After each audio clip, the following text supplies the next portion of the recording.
दोस्तों आईएमएफ ने हाल ही में एक रिपोर्ट जारी करी जिसमें यह बताया कि इस साल के अंत तक यानी 2025 के अंत तक भारत जापान को पीछे छोड़कर दुनिया की चौथी सबसे बड़ी अर्थव्यवस्था यहां पर बन जाएगा।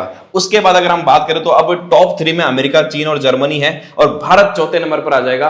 और लगभग ये अनुमान है कि 2027 में भारत $5 ट्रिलियन की इकोनॉमी बन जाएगा और 2028 में जर्मनी को भी पीछे छोड़कर दुनिया की तीसरी सबसे बड़ी अर्थव्यवस्था बन जाएगी। यानी उसके बाद अमेरिका पहले नंबर पर, चीन दूसरे नंबर पर और भारत तीसरे नंबर पर आएगा। अगर अभी आज की हम तुलना करें, यहां पर आप देखिए अमेरिका दुनिया की सबसे बड़ी इकोनॉमी और अगर हम देखें $30 ट्रिलियन की इकोनॉमी है।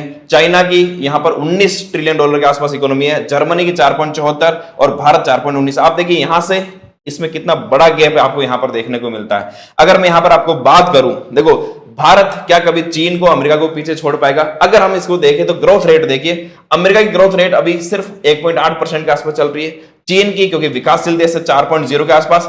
जर्मनी की ग्रोथ रेट देखिए माइनस में चल रही है, यहां मंदी की स्थिति है। और भारत की बात करूं तो दुनिया में अभी सबसे ज्यादा ग्रोथ रेट है तो भारत की है 6.2% और जापान की लगभग स्थिर हो सके 0.6%।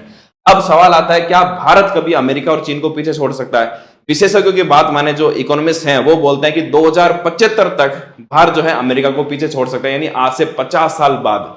अब सवाल है क्या चीन को हम पीछे छोड़ सकते हैं? हम अगर ये माने भारत दुनिया का सबसे युवा देश है और सबसे तेज गति से अर्थव्यवस्था हमारी बढ़ रही है, अगर हम इसी ग्रोथ रेट को माने कि चाइना लगभग इसी ग्रोथ रेट से बढ़ता रहे और भारत इसी ग्रोथ रेट से बढ़ता रहे, तो इकोनॉमिस्ट मानते हैं कि चाइना को पार करने में 80 से 90 साल लग जाएंगे। यानी इस सदी में 21वीं सदी पूरी होने तक तो हम चीन को नहीं पछाड़ पाएंगे।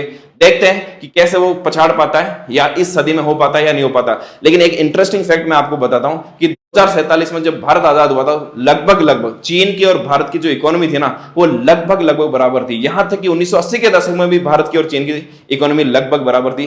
तो ऐसा क्या हुआ कि चीन की इकोनॉमी भारत से 5 गुना आगे हो गई और भारत इतने पीछे रह गया? ऐसा क्या कारण होगा? आप मुझे कमेंट में जरूर बताइए।